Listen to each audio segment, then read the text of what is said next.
Hi, I'm Professor Len Shapiro, and I look forward to sharing with you one of my favorite Jewish jokes. This one is about a Yidina, an old Jewish lady who lives in New York City, and she's having trouble making a parnasa, making ends meet. So she decides to sell bagels, at a sidewalk stand, you know, a table and sticks with bagels on the sticks for $1 a bagel. And she sits at the sidewalk stand every day with her babushka and a heavy overcoat, whether it's hot or cold, sun or snow, and in this way she macht a leben, she makes a living. One day a shena bocher, a fine young man, comes along.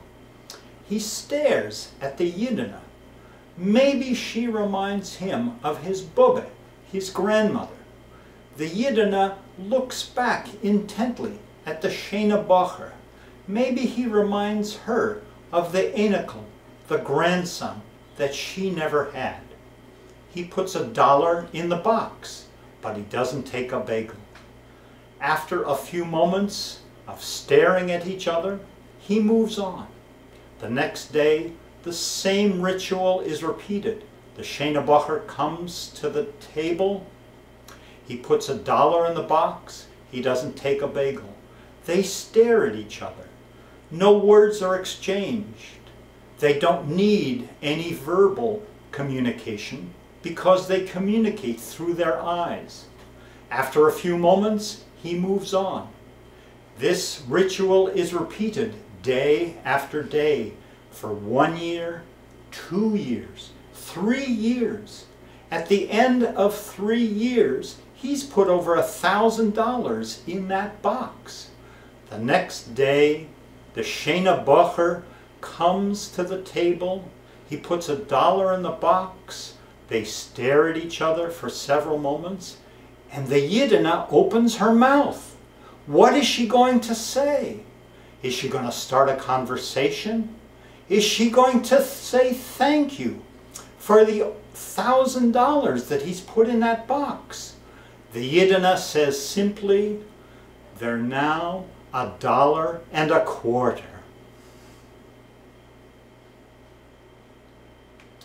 The Yidina understands business.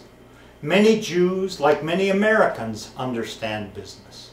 My mother, Aleha HaSholem, may she rest in peace, used to tell me many times about her dear President Franklin Delano Roosevelt, who understood that in the ailing economy of the Great Depression, what was needed was a government stimulus to get us out of the Great Depression. I remember President Bill Clinton, who raised taxes on the rich to get us a budget surplus for the first time in 20 years. So please vote on November 6th.